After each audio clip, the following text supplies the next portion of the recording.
What is happening there? Gamer Dude here, and I'm going to be talking about Jashin-chan Dropkick X. So the third season of Jashin-chan Dropkick, and I feel like it's been a long time coming.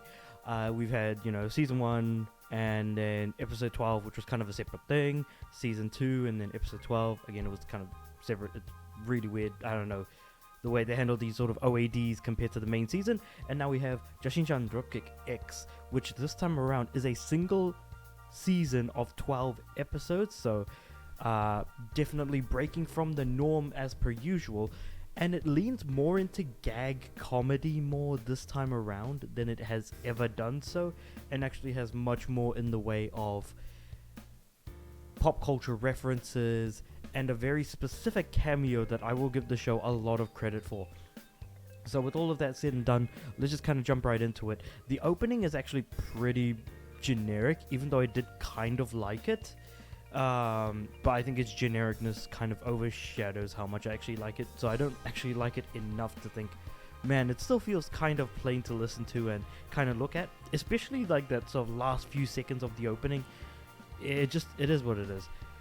As a whole, the actual episodic format still very much exists, where it's like episode by episode. It's just a group of things that are happening.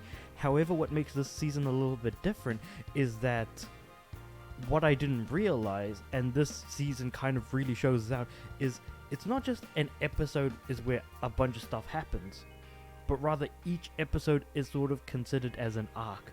Specifically in, I think, 4 or 5 episodes into the season, each episode has its own sort of like presentation of like, so Jashin-chan is pretty much going around and actually trying to make money in different parts of Japan. And so essentially it's like the name of the location and then the word arc next to it, to be like, this is the location where the next thing is going to happen. So it's going to be like this place arc. Like it's actually kind of funny. They do have some pretty good like previews for what the next episode is going to be like. Like they give a lot more not really celebratory goodness so much as there's a lot more festivities around those sort of previews for whatever the next episode is going to be. So essentially that's kind of what they're doing, which is a tad bit different, is their presentation, which I do actually quite like, especially around those episodes. It's only a handful of them, so don't expect that to be something that is going to be consistent across the whole season. In addition to that though, one thing that is a little bit more consistent throughout the season is actually the cameo of Hatsune Miku, who I am very, very surprised is actually here, because like I've seen Miku clips of her in Jashin-chan Dropkick, but I didn't realize it was only in that third season. And she's got a lot of really good appearances, a lot of really funny jokes. I feel like every one of her appearances hit really well, so I'm very happy about that. Except for that last one in the last episode. That one didn't quite hit as hard as I would have liked it to. But it is what it is. I very, very much enjoyed Miku's inclusion, and it definitely does feel like it's being a little bit more sort of referential to pop culture. Granted, Miku isn't as... like, she is incredibly popular, but I feel like her heyday was more so the, early to mid 2010s. I don't really hear much about her, but then again, it's not like I actually live in Japan or am near enough people who are really, really into Japanese culture like myself. In saying that, it's not to say that I don't still listen to her music or, even play some of the Hatsune Miku games that still come out, so those are still very solid. But yeah, so the inclusion of a very interesting cameo that I did not expect at all, and appears multiple times throughout the season, very happy about that. This season is actually the funniest season thus far, so again, very happy about that. Again, that whole idea of that Jashin-chan needs to kill Yurine to get back to hell, and then there's a whole little sort of... the last 2 episodes at the end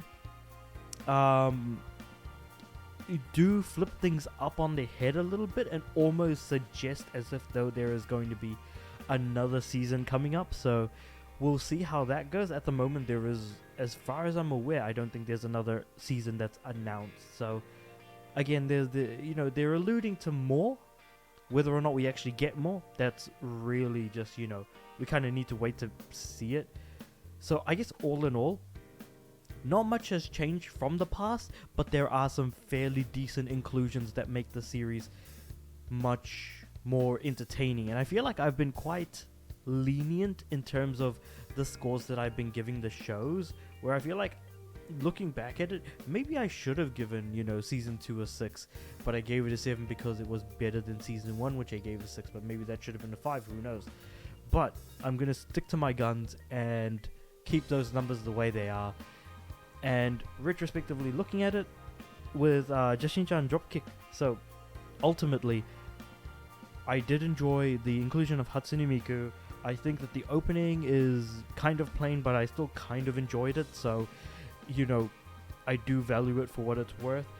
The presentation for some of the arcs in the middle of the season are actually really well done, and I do appreciate the change of pace in terms of that different look that they're giving, well, the different type of presentation that they're giving in those previews for extra episodes, or like whatever the next episode is gonna be, rather. And those are small things enough that they do add up, but ultimately at the end of the day, I think I'm going to be giving it a very similar score of a 7 out of 10 on my anime list. So when I do actually log on, I'll chuck that on to my list.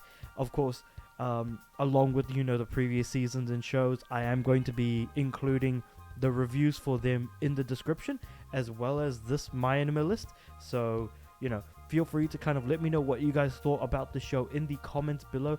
Like the video if you like the review, or if you like the show, absolutely do feel free to chuck that in. Subscribe to the channel, because I am aiming to get 100 subs by the end of the year, and I do want my videos to go out to more people. And with all of that said and done, I do upload every single day, so I'll see you guys tomorrow.